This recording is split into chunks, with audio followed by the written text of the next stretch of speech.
You know the saying, necessity is the mother of invention. And in this case, no truer thing has been said. Another modification to my lift table, and I have a series of these. So on my lift table, it's got an extension, and that extension is just a ramp. It's a long ramp. So I had, what was this, last year I was working on this, and I had Contractor Mike's big John Deere Zero Turn up on there. And of course I've got the pulling system on the back with the hoist. And that's kind of in the way, and you can only pull the cable in so far. And we'll get to that. I want to move that. I was thinking about moving it underneath, but no, I realized with the battery and everything else, we'll make a carriage, so to speak, that bolts onto the back of the lift table. And we'll weld all that up, and we'll fix that up, and we'll get that going nice. And I have about 6 inches or so of clearance to the floor. So we have some room there. But that wouldn't have completely solved the problem, because the Zero Turn is a long machine, as you know, many of them are. And I do come across them occasionally, and I will have to probably fix his again. So what's a guy to do, right? Well, let's get to work on this, and you'll find out what I did. And I had a lot of fun doing it, and hopefully it's just inspirational, if nothing else. But again, when necessity calls, invention can come. Let's get started.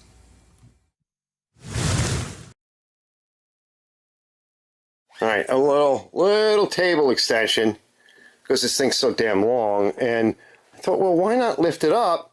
So I grabbed this jack, and it has like a little hook, but instead of just hooking, like cutting a hole and weakening that spot, I'm like, look in the basement. I'm like, what do I have? Maybe something like this. And so I grabbed it. I just lowered it down to kind of sneak it in. And like, it's like the right length too. It looks like it would just fit right in there. So let me slap that in. Now, you can do this in any position, but this is all the way up. And to lock it in, because the system will leak. I mean, my hoses are getting older. So this is something I made, that when you're all the way up, right, you could go all the way up, right? So you gotta be all the way up, because like it already leaked, because I only did this a little while ago.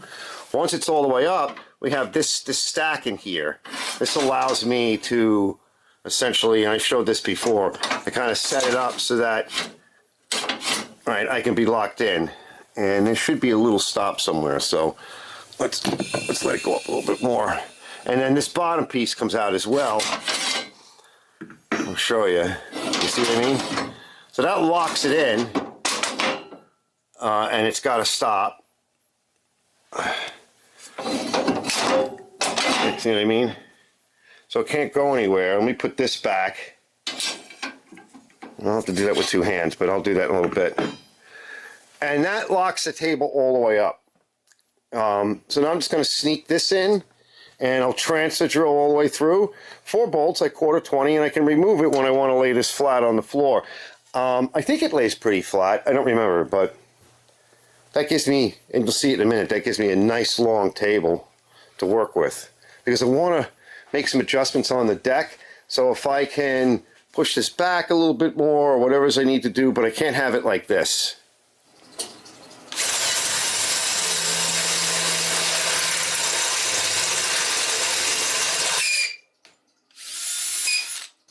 I hate these stupid clutches. The chucks suck.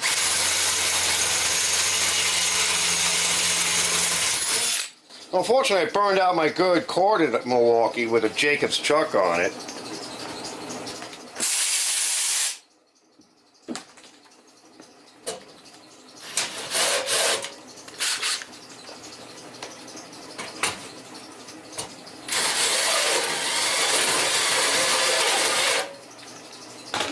Just a nice piece of short hardware.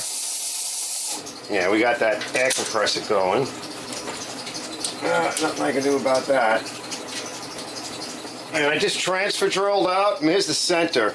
So I'm going to put a little mark on that. But you can see it now. You can see where the center is more, because you got a gauge here. These 2 nice cap screws. Look at that in there. And it might be able to stay on because the way the bracing lays, it might stay on there, like it might clear. All right, let me get this one. Now we got the heat coming on.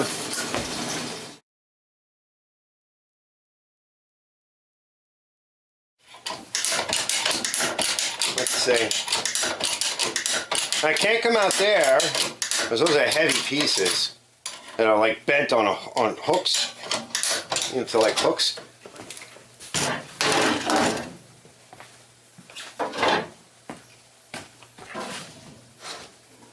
It's got to come up a little more. That's it. That's pretty close. I mean, it doesn't have to be perfect, but it just about is. It is level. The floor is level here. Like this is a level, pretty much a level spot. Let's take you out. Now it shouldn't go anywhere. It's hooked in. Let me get you underneath. So it can't kick out as long as I set this right, which you can just generally tell. And it's on wood, so there's a lot of friction. You know, the wood and it's not all the way up. Like it could have been all the way up. And of course, you would want to level it no matter where you are, but this is the table all the way up.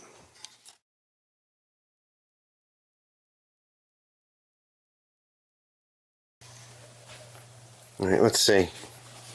Now when I get it down sometime, I don't know, in a week or so, see how it's hooked in there? Now we can come back a little bit more. We can hook it a little bit different. I don't want to shut that other light out. Hold on, let me come from this side. So I can hook it up a little bit differently. I can pull that back a little bit. See it? I can pull it back, but it can't go anywhere. So, well, yeah, we could hook that a little bit differently. It could be a better hook. I can knock this whole thing back a little bit. Let me try that. Let me just noodle around with it for a bit. Yeah, there we go. It moves pretty easy. I just kind of knock it with my big lump. You know, my rubber lump. And I always want to make sure it's not teetering there. It's quick and easy setup. And you can see where these brackets are. It might just fit. And I didn't want to be in too far, because you could see the clearances. And I don't want to notch, really didn't want to notch that plate. You could. All right. I think that's pretty good. It's easy. It's an easy setup, and it's yet another little attachment to the whole setup. And it gives me the ability to have a much longer table. It's stable and sturdy, and this also gives it a bit more, you know, a little bit more stability. There's not a lot of weight right there. Instead of it just hanging, I like it. Another place to put crap. You all know what that's like. All right, let me get out of here. So once again, you know, the whole concept of Mungo and just, you know, grabbing stuff. Oh, there's a piece of steel and some bolts. Oh, it's just probably crap. You know, just throw it out. Says who, right? You got to Mungo stuff. You got to hoard some things. And I got some hoarded stuff that I've been increasing. And eventually, maybe in the winter or something, we'll do something about that sort of carriage that I want to make in the back. And I was just thinking a few seconds ago, literally before I hit the record button, in my head, I'm thinking, well, you know, that one battery, even though it was in good shape, it doesn't have a lot of power. But I come across a lot of these lawn tractor batteries, and I do have a whole bunch. What if I made it so that you could put them in parallel? Okay, it's going to be a little bit wider. And then what if I made it so that you could put a small car battery? So the thinking would be is, well, when I go to design it, why don't I design it around a small car battery? And maybe even have a divider plate, right? Or a bolt-on thing that you can just slide over and choose another set of holes, and depending on what I have laying around, you know, because I'm not the kind of guy that's going to go out and, you know, buy all this stuff necessarily. I'm going to grab what I have, and in the fabrication phase, I'm going to use what I have, and to the best of my ability, or I'll leave room for modification later. And I had mentioned that you know, I wanted to modify that little strip that I put on. Well, that was I literally grabbed that from wherever I pigeonholed it and dropped it on there and drilled some holes. I didn't even have to cut it. I just had to drill it to fit. And transfer drill and do all of that. So this is, I might enhance the hook, and it does lay pretty flat on the floor, right? So, it doesn't have to be exactly flat, because most of the things that I'm driving up it, you can just give it a little tug and a little lift and it'll come right up. You could probably make a little thing if you really wanted to shove something underneath that lip, like a piece of tile, a piece of wood, a piece of luan or something. But most of the stuff, it doesn't care. It doesn't see that lip. It's probably about 3/16, up off the floor. And I don't want to grind it or do much else to it. I think it's pretty good just the way it is. And it worked out fine. And it's as safe as anything else is going to be. And of course, if you really wanted to make it safe and you got yourself a bigger set of jack stands or something, you could put those underneath for something that's really heavy. Use what you got, right? And if you come up with an idea, this was easy. Drill, some bits, countersink, maybe something to cut something with. And sometimes those are the best.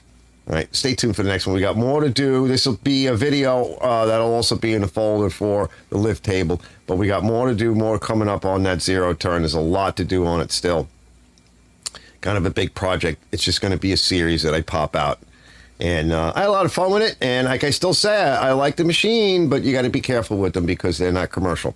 I'll see you on the next one.